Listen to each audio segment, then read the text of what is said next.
एक ऐसा क्राइम जो हुआ तो बंद दरवाजों के पीछे, लेकिन उसकी गुत्थी बड़ी अजीब थी।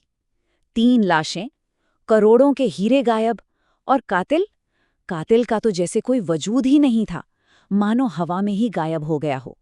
तो ये एक ऐसी पहेली है जिसमें सबसे बड़ा सुराग कोई चीज नहीं बल्कि खुद वक्त है।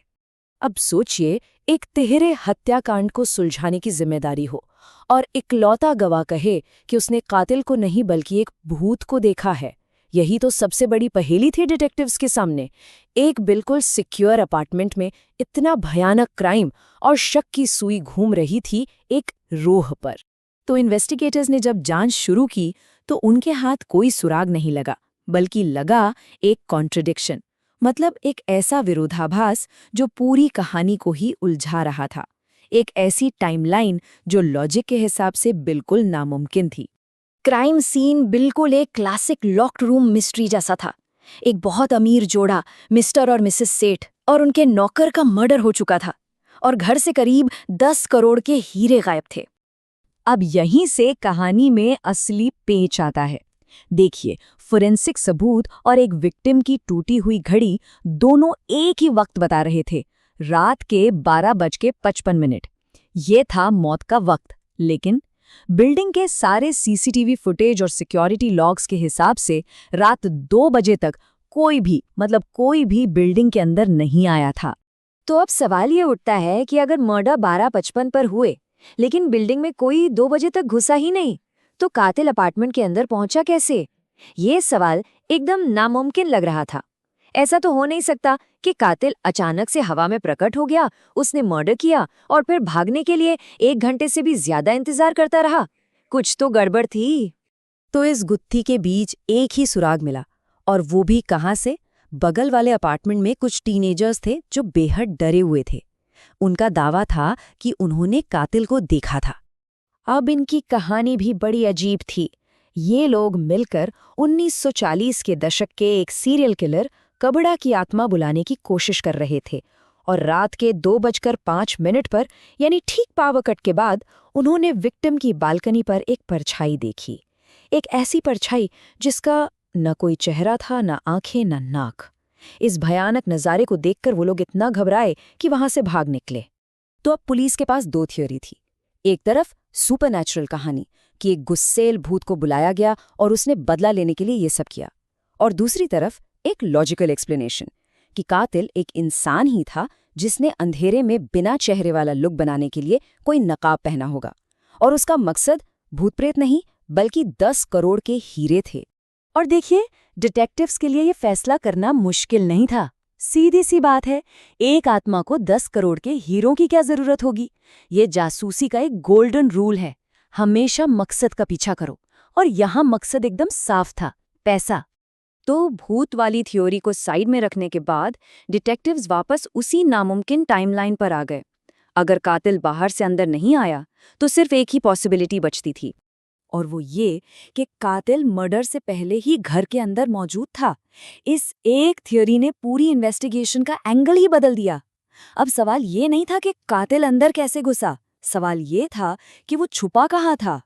और इसी सवाल का जवाब ढूंढते हुए पुलिस को एक बहुत जरूरी सुराग मिला, एक फ्रिज। हुआ ये था कि मर्डर से 2 दिन पहले घर में एक बड़ा नया फ्रिज डिलीवर हुआ था। कंपनी की पॉलिसी के मुताबिक परिवार वाले सील बंद कार्टन को खुद नहीं खोल सकते थे। इंस्टॉलेशन के लिए टेक्नीशियन अगले दिन आया, लेकिन परिवार घर पर नहीं था। और सबसे चौंकाने वाली बात, जब फोरेंसिक टीम ने उस नए बिना इस्तेमाल हुए फ्रिज की जांच की तो उसके अंदर से इंसान के पसीने के निशान मिले। 30 किलो, ये वो एक्स्ट्रा वजन था जो डिलीवरी करने वालों ने महसूस किया था। उन्हें लगा कि शायद ये कोई नया ज्यादा वजनी मॉडल होगा, लेकिन असल में वो वजन फ्रिज का नहीं बल्कि उसके अंदर छिपे एक इंसान का था। अब सारी कड़ियां जुड़ने लगी थीं। एक ऐसी प्लानिंग सामने आ रही थी जो बेहद चालाक और उतनी ही हिम्मत वाली थी। एक ऐसी साजिश जिसकी प्रेरणा इतिहास के पन्नों से ली गई थी। इसे कहते हैं ट्रोजन हॉर्स स्ट्रैटेजी। एक ऐसी चाल जिसमें दुश्मन को किसी तोहफे या किसी आम सी दिखने वाली चीज के अंदर छिपाकर एक सुरक्षित जगह पर पहुंचा दिया जाता है। डिटेक्टिव्स को समझ आ गया था कि कातिल ने इस फ्रिज का इस्तेमाल बिल्कुल उसी तरह किया जैसे ग्रीक सोल्जर्स ने ट्रॉय शहर में घुसने के लिए लकड़ी के घोड़े का किया था। तो कातिल का पूरा प्लान कुछ ऐसा था। सबसे पहले वो रात में वेयरहाउस में घुसा और सही फ्रिज के डिब्बे के अंदर छिप गया। फिर उसे फ्रिज के साथ ही विक्टिम के घर पर डिलीवर कर दिया गया और फिर उसने लगभग 1.5 दिन तक उस डिब्बे के अंदर इंतजार किया। जब सही मौका आया तो घर के अंदर मौजूद उसके साथी ने डिब्बा खोला। रात 12:55 पर कातिल ने मर्डर किए और फिर अपने साथी का इंतजार करने लगा कि वो रात 2 बजे पावर कट करे ताकि वो कैमरों से बचकर आराम से भाग सके।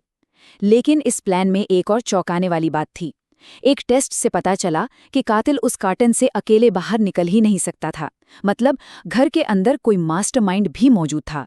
जो आदमी फ्रिज के अंदर था वो एक भाड़े का क्रिमिनल था जिसका नाम था विक्टर। लेकिन पुलिस के उस तक पहुंचने से पहले ही विक्टर की भी लाश मिली। उसे चुप करा दिया गया था असली मास्टरमाइंड ने। तो अब भूत की कहानी खत्म हो चुकी थी। कातिल मारा जा चुका था। अब पुलिस को तलाश थी असली मास्टरमाइंड की, और शक की सुई सिर्फ 3 लोगों पर थी। 3 ऐसे लोग जिन्हें हीरो के बारे में भी पता था और फ्रिज की डिलीवरी के बारे में भी। पहला सस्पेक्ट पन्नालाल, जो बिजनेस पार्टनर था। उसका मकसद हो सकता था इंश्योरेंस का पैसा। दूसरा माणिक, एक कर्मचारी जो शायद लालच में आ गया हो। और तीसरा करुणेश, परिवार का ही भतीजा जिसकी नज़र जायदाद और पैसों पर थी। इन तीनों में से ही कोई एक इस पूरे खेल का मास्टरमाइंड था। कहते हैं ना, हर परफेक्ट क्राइम में कोई ना कोई कमी रह ही जाती है। इस मास्टरमाइंड ने भी सबूत मिटाने की जल्दबाजी में एक बहुत छोटी सी ऐसी गलती कर दी जिस पर शायद किसी का ध्यान भी ना जाता। हुआ ये कि कातिल को बाहर निकालने के बाद मास्टरमाइंड ने फ्रिज के कार्टन को वापस टेप से चिपका दिया था ताकि सब कुछ नॉर्मल लगे। लेकिन ऐसा करते हुए उसने टेप की चिपचिपी वाली साइड पर अपने फिंगरप्रिंट्स छोड़ दिए। अब फोरेंसिक टीम ने कमाल की टेक्निक अपनाई। उन्होंने एक हेयर ड्रायर से टेप को धीरे धीरे गर्म किया। गर्मी से टेप का गोंद ढीला पड़ गया और बिना गत्ते को फाड़े टेप को उठा लिया गया और उसके नीचे फिंगरप्रिंट्स का एक बिल्कुल साफ सेट मौजूद था। और वो फिंगरप्रिंट्स मैच हो गए। मास्टरमाइंड कोई और नहीं बल्कि घर का अपना भतीजा करुणेश ही था। पूछताछ में उसने सब कुछ उगल दिया। पूरी डकैती की प्लानिंग उसी की थी। वो घर में ही मौजूद था और उसी ने विक्टर को फ्रिज से बाहर निकाला था। उसने विक्टर को 1.5 दिन तक घर में छिपाए रखा। मर्डर के बाद उसी ने रात 2 बजे पावर कट किया ताकि विक्टर भाग सके, और बाद में अपना राज दबाने के लिए उसने विक्टर को भी मार डाला। ये सब कुछ सिर्फ लालच के लिए किया गया एक बहुत ही ठंडा और कैलकुलेटेड प्लान था, जिसका अंजाम 4 मौतें थीं। तो सवाल उठता है कि वो कौन सी ऐसी एक चीज है जिसकी प्लानिंग एक परफेक्ट क्राइम में कभी नहीं हो सकती। शायद वो है एक छोटी सी इंसानी भूल। इस केस में वो एक अकेला फिंगरप्रिंट था जो जल्दबाजी में छूट गया और उसने पूरे साजिश का पर्दाफाश कर दिया।